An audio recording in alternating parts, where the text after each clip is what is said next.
218-255, open line, open topic, all the way to 11. Here's Michael in Ottawa. Hello, Michael. Oh, hello, sir. How are you? How am I? Depends who you talk to, boy. Well, The opinion is really varied. I've been wanting to call this station for quite a while now. My dad's been listening to it since I was a very young child. So have you never called my show before? Never called, but I've been listening really? all the time. So you know what we do with first-time callers, eh? No, I don't. Really? Not really. That's what we do, Michael. That wasn't too painful, was it? It's funny because on the way up to my cottage, it was on the Quebec side, my dad would say, oh, that's the house that little Green grew up in. And it was on the way up to my cottage, and it's a long time ago. But my dad had me at 48 years of age, just so you don't get confused. My dad was in the Korean War. Okay. 1950, 1953. I'll be 35 in July. I'm the youngest of 7 siblings. Okay. The reason why I'm calling, I looked after my father for 2 years. It took quite a while for him to Furley Reno Veterans Home. Okay. He's there now. I looked after for 2 years. The reason why I'm calling, he had told me some stuff that a lot of people just don't know. My dad had a very high military clearance. He was a master warrant officer and retired from the military. Okay. He had 45 years of service. He was in the Korean War from 1950 to 1953. Then he served at the UN. He was in Egypt from 1960 to 1975. And so you moved around? Yeah, well, no, I was born in 1977 on the Rockcliffe Army. Oh, okay, so after he had been traveling around the world. Yeah. Okay. He came back from Egypt in 75. Okay. I was conceived in 76 and born in 77. Okay. My dad had told me a lot of people don't like talking about the war, but my father talks, and it's quite interesting because he has Alzheimer's. He goes back in time. Okay. And he's telling me stuff that it's unbelievable.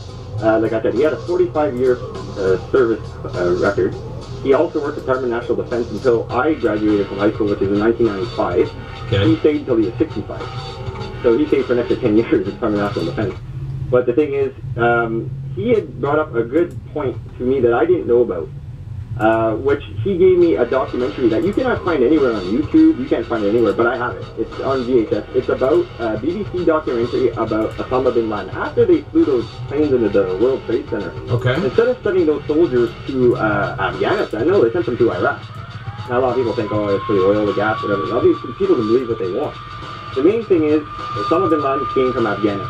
So you're saying Britain sent them to Iraq? Well, this is the thing. It depends who you talk to. Okay. Like my father said, in the early 70s, the Americans used the Russians to fight the Taliban. Now, Osama bin Laden was the leader of the Taliban in the early 70s. And they were fighting the Russians back then. That's right. So the Americans didn't want to get a bloody nose like in Vietnam. Yeah, okay, the official word is, though, Michael, the official word has always been that, and this is why, people were really on George Bush for this, because the Americans were backing, guys like Osama bin Laden, because their enemy was Russia. That's right. And my dad's got documents when he worked at the Department of National Defense that I've seen, where when there was over 1 million Muslims lives lost in that war. And they pushed the Russians back. Yeah, but that's not news. Everybody knows that. There was all sorts of people dying. In history class, like I graduated in 95, they didn't talk about stuff like that. They didn't talk about the Afghan war when the Russians were attacking them? They didn't talk anything about that. They didn't even talk about Korea until I brought up that my father was in Korea. Now, my teacher I had was from Britain, and he couldn't believe that my father was in the Korean War. He said, "Your grandfather?" I said, "No, my father." Yeah. He was looking at me kind of strange. I brought my dad in on Remembrance Day. The teacher almost had a heart attack. The Russians left more landmines in Afghanistan than any other country in the world has left landmines anywhere. That's right. And when that war was won, when the Taliban won the war, pushed the Russians back. Yeah, they dragged them out, yeah. That's right.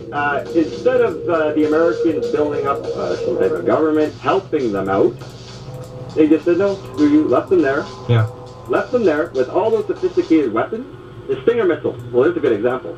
The Americans gave them that Stinger missile. This is something I've seen in the documentary papers and stuff that my dad has shown me. Mm-hmm. That the Stinger missile was an American-issued press and forget. Okay? So it didn't take much for the guy to go up, a little bit of training from the Americans, go up on a mountain, hillside, press the button, the big hind warships, they were helicopters that the Russians But Michael, everybody knows that, though. Everybody knows that Americans were backing the Taliban, when they were fighting against the Russians. That's right. But what I'm saying is, when 9/11 happened, instead of going to Afghanistan, they went into Iraq. No, they went in Iraq in 90. yeah, you're right. They went into Afghanistan and Iraq. You know, yes, I never understood. I never understood them going into Iraq. What are you going to Iraq for? You know, well, that's the thing. And a lot of people said it was for the gas, the oil, but it's not. My dad, when he was in Egypt, he got paper to prove it. I said, well, Dad, what were you doing there? What was your job? He was at the Royal Canadian Ordnance Corps. Okay. And he was with supplies in Egypt. And I asked him, well, so what did you do? He said, well, whatever went in Egypt and whatever came out of Egypt went through me. I said, okay, what's that? He goes, oh, wouldn't you like to know?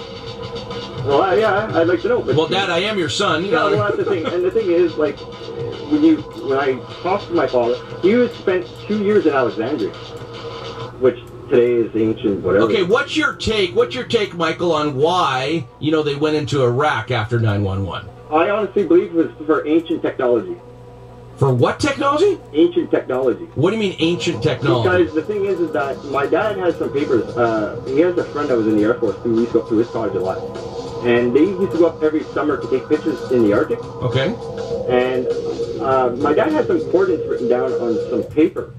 And he gave it to me and some pictures. And I went and Googled it. I had never really Googled Earth before, so I went with the coordinates in. And instead of pointing Hubble back up in space, I put it back at our planet. And I never used it before, so I put the coordinates and went around Antarctica, and I found some pretty crazy-looking caves. I took some pictures with my camera. Pretty crazy-looking what? Caves. Caves? Yeah. Where? In Iraq or? No, in Antarctica. In Antarctica? Because that's what I'm saying. Like, everything, this whole story where I started with this about the pyramids in Egypt and all that, with my dad being there, we were told in Egypt that, in history class, that the Sphinx was built after the pyramids, that we honestly know now that when the Sphinx looks up at its constellation Taurus in 25 to 3500 BC, it doesn't make sense. But when you reverse the sky to 10,000 years ago to 15,000 years ago, it looks up at its own star constellation Leo. We all know this with computer animation scientists have proven it without a doubt. And now they're finding cities that are over 30,000 years old. You know, that are just coming to life. Your dad's still alive? My dad is still alive. Yes, I've been looking after him. Now he's got Alzheimer's. That's right, but his mind is pretty darn good. And if I were you, I'd get as much information out of him as I can, Michael. Well, that's the thing. That sounds like pretty cool stuff. I have over 600 photos. Okay. And what I've been doing is I've been scanning them, and then they blow up. And for his eyes to light up, because in these pictures they're so small, black and white, and then when I put them on my scanner and print them up, you're seeing them like huge. And he's telling me stuff that, so I've been jotting them down right now. So what's he telling you? Oh, it's amazing. You can't tell me, or what? Well, this is the thing. I don't really know. I don't want to get him in trouble. Of course not. This is the thing, but there's so much I'd like to talk to you about. I'd actually like to go down and meet with you. 226-1383. That's my office number, Michael. Oh, yeah? 226-1383.